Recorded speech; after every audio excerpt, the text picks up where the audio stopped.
Welcome back to session number 3. So in this session, we are going to finally answer all the questions about how they are implemented in XOS. We'll see some of the internal models of one particular implementation of this workflow, but we'll see why they are so important. We'll also see how SEBA is doing monitoring, telemetry, FCAPS. How are we using Elasticstack, Prometheus, and Grafana? And then we'll quickly go through how to troubleshoot a rogue system and how to lifecycle the pod. So I'm going to start with the first part, and then I'm going to hand it over to Zack that is going to talk us through the FCAPS system. So we're back talking into NEM. Scott gave us a great overview of what are the common services in NEM, what the platform, the NEM core XOS does for us. And now we are going to talk really about the brain of SEBA. On top of all the services that Scott showed us before, like the Fabric service to configure the switches, the VoLT service to configure the PON network, the cross connect to prepare the connection and the subscriber to keep the information. We have the AT&T workflow driver that let us drive all those services to achieve what we have just demonstrated. So it's important to isolate this piece of logic because different operators have different workflows because they have different requirements, they have different customers, and they have different networks. So in the workflow, we are actually identifying which is the authentication mechanism, whether that is 802.1x based, PPOE, DHCP based, and we can implement different solutions. We also define what are the services that are allowed in this particular deployment, whether that is IP over IPTV, voice, business services, and we can configure the bandwidth. As we have discovered, we may need to do a little more work on the bandwidth allocation. And it will let us define how the BNG is managed. For now, we only support the external BNG, traditional setup. We'll see later what are our plans to disaggregate the BNG and move it inside the pod. The last bullet, BNG in all boxes. So that's because one of the main features of the BNGs is doing traffic shaping. Once we disaggregate it and we move it in P4, there are some features that we can achieve in P4, but some features that fit much better in a different type of switch, and so we plan to use the Kumaran switch that is present in the OLT. So there are a couple of slides in the last section that show which are the function and where we plan to put them. So the intention is to spread, the location. Yeah, to really. Yeah. Exactly, because there are different type of hardwares that are a better fit for different type of features. So for example, you can easily do VLAN termination and PPOE session termination in a P4 switch when you talk about hierarchical QoS that fits much better in a Kumaran switch. Would that be like, if part of BNG is running, let's say, in physical OLT, would that still mean that Kubernetes would see its kind of extension? Like a small CPU running up there, or is it totally separated instance, or what? So that is actually still to be defined. The disaggregated BNG is something we just started talking about. Yes. So that's TBD. TBD. In the first, I'll let sort of and Daniele talk about that later because they are much more expert than I am. So, as I said, but I really want to stress this point. Most services that we have in a SEBA pod are common to many use cases. For example, everyone will need to manage a subscriber. subscriber will have very similar parameters. They'll have CNS tag, they'll have bandwidth, they'll have operator-specific properties. In the same way, all the operators will need to manage the switches, the OLT, and so all that base platform is common to everyone. But the business logic is different for each operator. Even considering that you decide to stick with the 802.1x authentication, you may have a different logic to validate the ONUs that are allowed in your network. In the workflow we have seen now, we made the example, okay, that ONU came out on a wrong PON port, so we don't want it, we disable it. Other operators may say, as long as we know the serial number, it's one of our ONU, we don't really care where it comes up. And so all this logic can be defined as part of the workflow.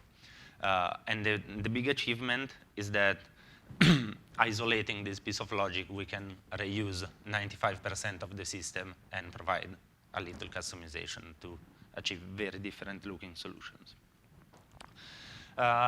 So the two models that we have seen so far are the whitelist, specifies which ONU they are allowed and where. And then we had the workflow driver service instances. We queried them before to see that the status was pending, and then we have, under the hood, changed their internal state. They identify an hybrid state of the ONU, the subscriber, and the authentication state of the subscriber. Combining all of this information, we can implement all the rules that AT&T gave us. This is public on our wiki page, so you can go and look at all the details. But to quickly go through it, the workflow basically is when an ONU activates, we get notified. Is it in the right place? No. Disable it? Yes. Wait for an authentication request. It succeeds? Yes. Wait for the HCP, provision the data path. That's what we have done. There are many cases in which, okay, the ONU has been disabled, so we want to disable the subscriber to force authentication again, and all of this kind of thing. And this is all defined in a single container. To make a very quick example on how it works, this is how everything starts when the ONU comes up.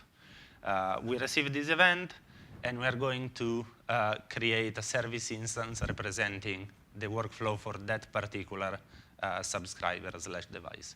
And once that is created, it goes through validation. Second step is that from the OSS or the operator, we receive the subscriber that matches that ONU. If you remember when we were poking around in the models, each subscriber referenced the serial number of one ONU to which is connected. Until this point, it's all very, very easy and straightforward. When we start talking about authentication, we are at the second step of the state machine, but we get an event of authentication succeeded, like we did. What is happening is that the workflow captured event is going to look up the appropriate service instance to notify about that event. The service instance is going to locate the correct subscriber for that event. That is because each content of the event can be different based on the workflow. That's why we need that piece of machinery, but we are going to upgrade the status to enabled, and that will kick off the creation of the subscriber service chain. So we are going to create a VoLT service instance that is later on going to provision the flows in Volta to let the traffic reach the aggregation switch. And we're going to create a Fabric Cross Connect service instance for that particular subscriber to configure the connection between the two ports down in ONUs. Does it make sense? Is it slowly coming together? Hopefully. So this is everything we had to say about workflows. And now I'll pass the ball to Zack, that is going to talk us through the monitoring and logging framework in the system. So as a part of NEM, we've implemented and within SEBA, we've implemented a fairly complete logging infrastructure and monitoring infrastructure. So the flow of data, if we look at this diagram, you'll see that individual pieces of hardware, like the OLT here and the ONU, will send data upstream into Volta, and then Volta will then publish those events and logs and alarms and statistics to Kafka. Similarly, the aggregation switch would send items to Onos, and Onos will then also publish them through Kafka. If you remember, Onos has a Kafka app, and that Kafka app helps republish information. And then out of Kafka, for example, this alarm data will go from Kafka through the Kafka Topic exporter into Prometheus and then get displayed in Grafana. There's also log messages that are coming out of Volta and Onos and XOS. They're also going into Kafka and that get published through Elasticstack and into Kibana. And the Kafka bus is sort of anything can publish or subscribe to it.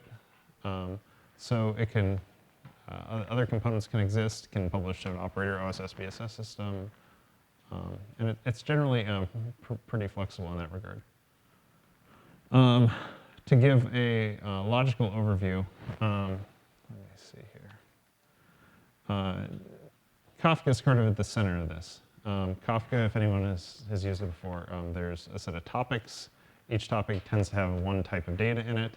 And so the XOS and Core synchronizers, they have something called the Kafka log handler. It publishes on XOS log topics that start with that. All the other things that have logs go through there. They go into a component of Elk Stack called Logstash, which then publishes them to Elasticsearch, and they're viewable in Kibana. Similarly, Volta and Onos have logs and other KPIs, so performance indicator topics. So they publish on multiple other topics. Those go into the Kafka Topic exporter, which gets them to Prometheus, and they're displayed in Grafana. And this is really a pluggable system. You can come along and decide to make a component that reads off any of these existing topics, that reads off new topics, that publishes new topics. You can make your own service that does this, that fits into the Kafka bus, has another processor, other storage, or other consumer that can send data wherever it needs to go within the system. Okay, so Kafka topics within SEBA. This is sort of a breakdown. We have lots of components that can publish and subscribe. Logs are usually log messages, KPIs are key performance indicators, and events. We also have an event channel that, for example, Onos will publish events about something happening in the data plane and will create an event, and then one of the NEM components will act on it. So it's like the AT&T workflow driver will activate when it sees a new ONU coming up. And currently in SEBA 2.x, the convention is to encode them as JSON format, although in the future, especially in Volta, those might be protobuf encoded messages on Kafka. So some of the dashboards we've seen. Everyone's seen the XOS GUI so far, which lets you see all of the things that the data model knows about. We also have Grafana, which is used for statistics, and we can do statistics on per device basis. And then Kibana, which is a logging aggregator. So you can see logging across all of the different components aggregated in time series. So you could, for example, if you had an issue that crossed across XOS, Onos, and Volta, you can see those in order. I think now's the time to jump back to the tutorial. So you'll see in Lab 3, there's FCAPS and ISSU. So I'm going to jump in and look at the Kibana Web Interface. So the Kibana Web Interface is over here. Let me see. Alrighty, so the first time you see Kibana, it's going to want to index the data. So we're going to create a data index. So I'm going to go to Explore on my own. If we look in the tutorial, it says click on the Management tab to click Index Patterns. So Management, Index Patterns.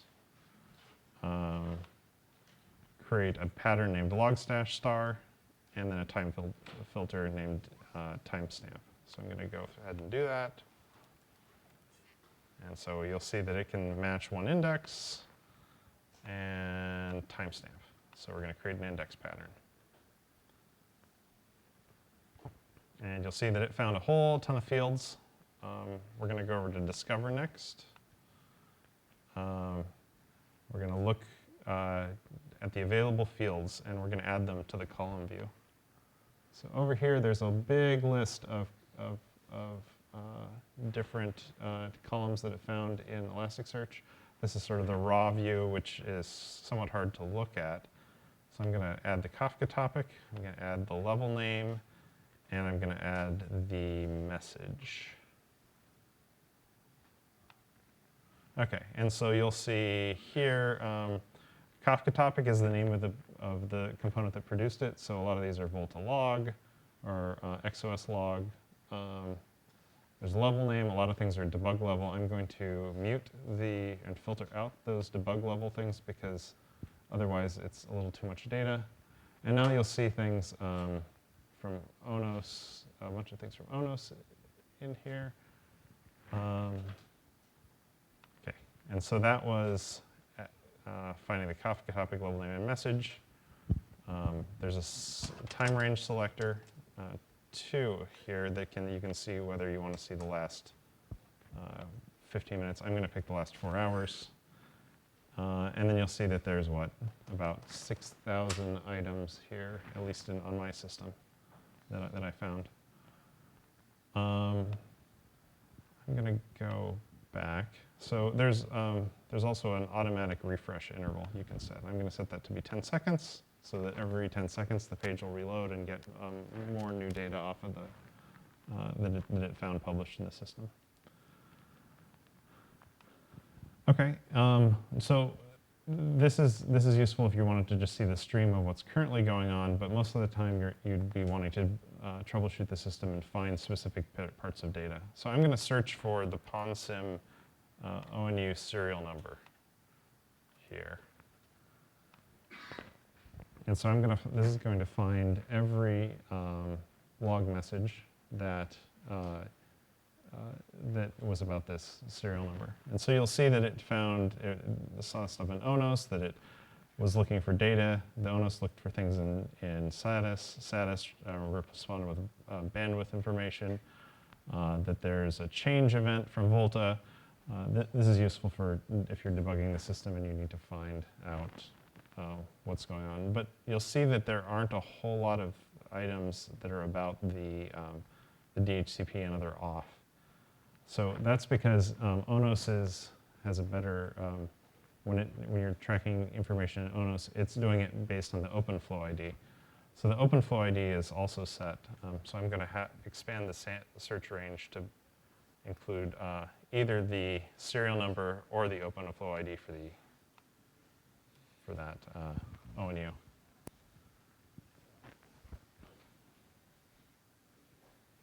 And hit refresh.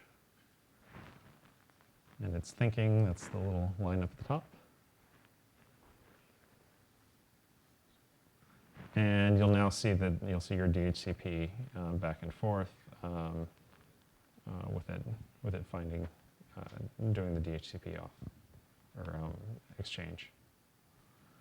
So I want to see I want to go through a few other steps. So we're going to actually do the example of changing the PON port ID, which so that it's invalid, and we'll see the new messages that occur when that's done. So I'm going to move the PON port to be an incorrect PON port, like we did earlier, so that it is no longer valid.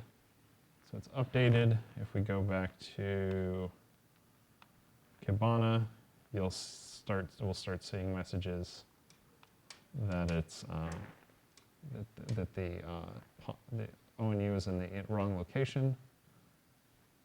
When it finishes.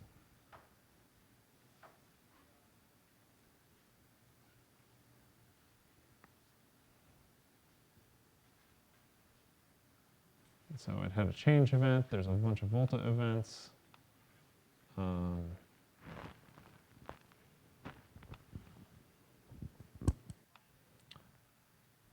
And it found that it deleted a call to unprovisioned subscriber that's not enough correct, not previously programmed, that it wiped out some meters and other traps because it's in the subscriber was unprovisioned because it's in the wrong location. So now I'm going to switch it back and have it go in the right location, and we're going to see it it's going to fix the issues that were with the subscribers. So that's been updated. And we should start seeing messages that the subscriber's in the right place. Now, it won't automatically off and retrieve the IP. We have to do that again manually. Have to go run WPA supplicant and DH client.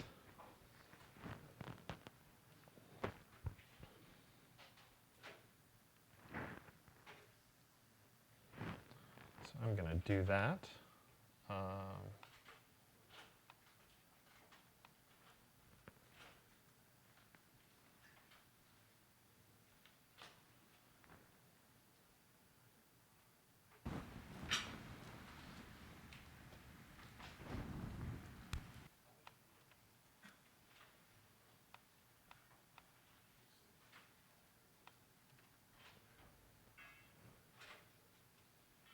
Okay, so did the EA poll, and then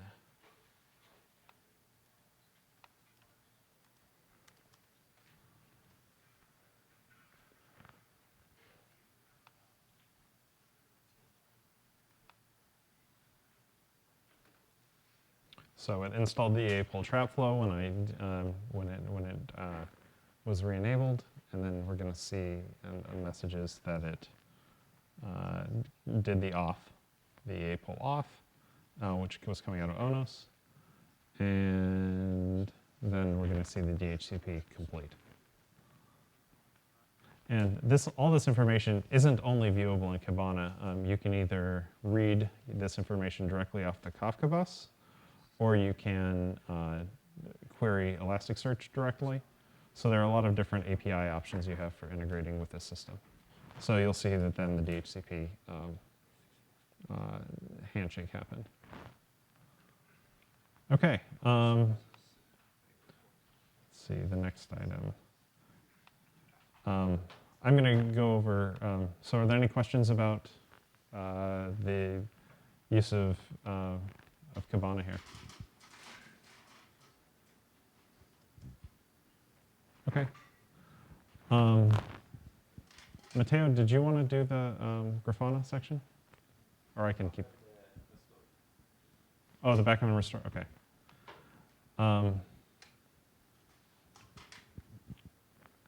We're going to skip step 4, and I'm going to jump to step 5 to show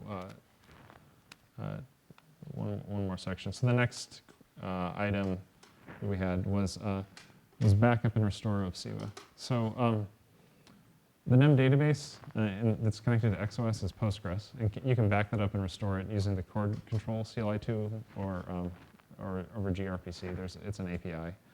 And logging and monitoring can also be said to be persistent. We can have the ability to have persistent storage that currently is using Ceph, but it can use any other Kubernetes persistent volume store infrastructure that exists. So one of the interesting things about the way this is set up is NEM and XOS, because they contain the authoritative state, they can know when things like ONOS and Volta have restarted and then re-push that configuration into them. So as long as XOS can be backed up, all the other state and the other things can be rediscovered from outside the system and from that XOS backup. And so I'm going to jump here to the tutorial. So there's some steps I jumped over step 4, but I went to step 5. Cord control has a backup functionality. So if I run cord control backup, it'll start a backup operation what this is doing is it's taking XOS, stopping it, creating a backup, saving the backup, and then restarting. And this creates a backup file, which is a Postgres dump file, which can then be saved or analyzed. It sets the checksum, it transfers it, and it says there's a success. So if we look here at that My Backup,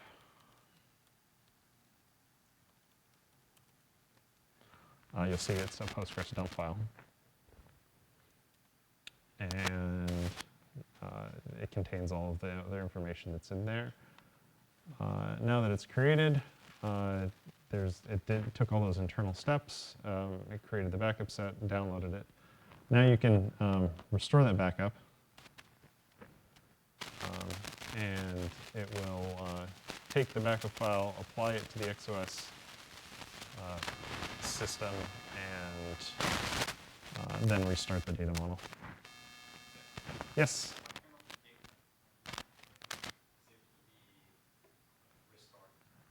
Anything that's in the XOS data, and so and because XOS for them is used to program ONOS and Volta, all the configuration about the state of the system, everything that was included in Tosca, every API call that was made to XOS, including the current status of things. So things have to be written so that they converge on that in case the state changed outside of this. But given this functionality, we have the ability to perform backups and restores that can then apply to the whole system. And so if ONOS restarts, for example, ONOS, when it comes back up, XOS knows that it came back up and then reprograms it.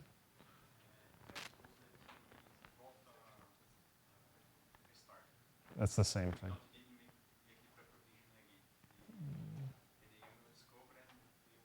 Oh, the DHCP?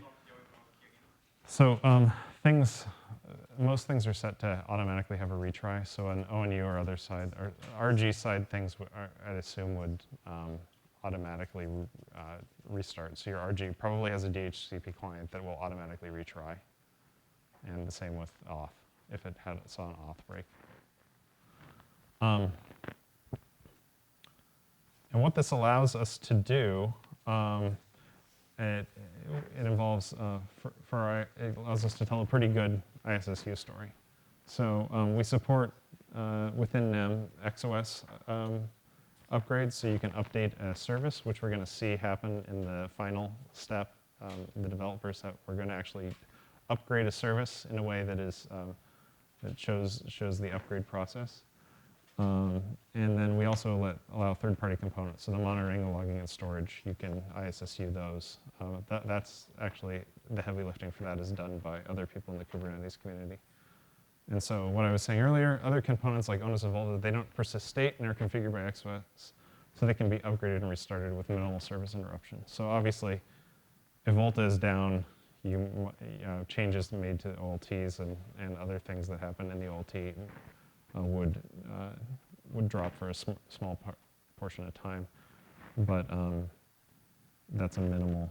That's about as minimal as those systems allow. I think. Did you want to come up and do the Grafana section? Okay, so we're going to jump back up to monitoring Grafana. I'll turn that over to Matteo. Thanks, Zack.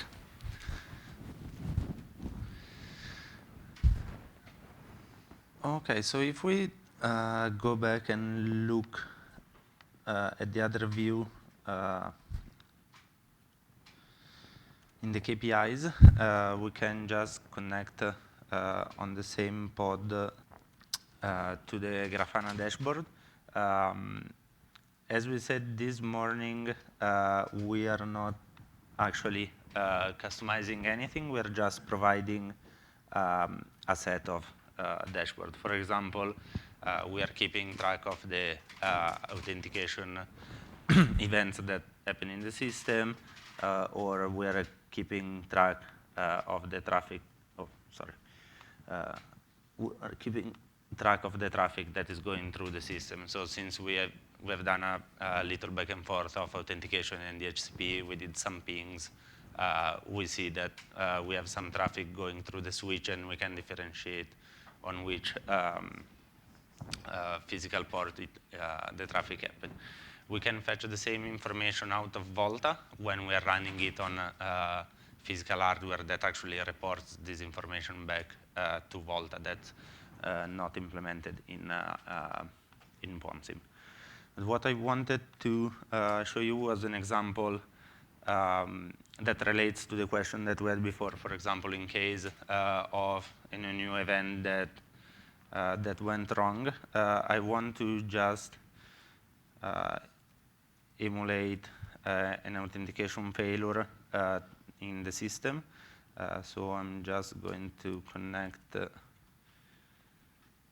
to my RG again. And again, if I look in my README, I have a command to send an authentication request that is going to fail. So as soon as I send that information, that request, we got a failure. The new will be disabled at this point. And as soon as we go and refresh the Grafana dashboard,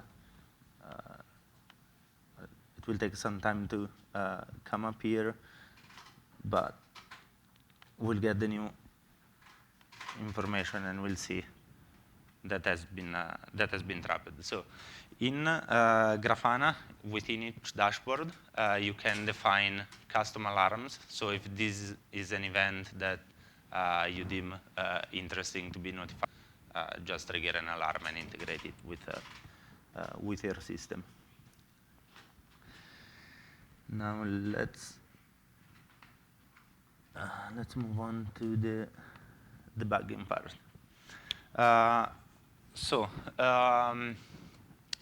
The most typical thing that happens when you try to deploy SEBA are actually issues that are not within the SEBA pod, but in the surrounding environment or in the configuration that regards that piece of connection between the SEBA pod and the outside environment. That's because it's very, very easy for the SEBA components to discover the internal topology, and so discover how that it looks like. But there is a fair amount of operator configuration regarding the outside world. The most common issues that we have observed in SEBA deployment, and this is really based on our personal experience and suffering through the years, is that most of the time when something doesn't work is because we set something in the configuration and the physical layout is different. For example, I am a little ashamed to admit this, but it has happened that I've debugged the system for 2 days because the DHCP was not working and I had plugged the BNG in a wrong port. So make yourself a favor, always double check the cables. Make sure that the SDN controller see the port that you expect to be up and the one that you expect to be down. That can be seen both in ONOS and in XOS. Make sure that the packets are actually going out to the ports. If there is some configuration error, the ONOS logs, both in ONOS itself or in Grafana and Kibana are a very good place to look at too. Double check your serial numbers, because some of them can be very long. When you have a lot of devices, it can be a little confusing. Better places to spot these kind of errors are through the AT&T workflow driver logs, again, in an Elasticstax or in the container itself, and double check the cdis command in ONOS too. Another fairly common issue in the system is a mismatch in the version of the driver that runs on the OpenOLT server, on the OLT, and the version that Vault supports. The most common ways to find this out is that the device will come up in Volta, but it will never activate, or it will activate, but it will not discover any ONU.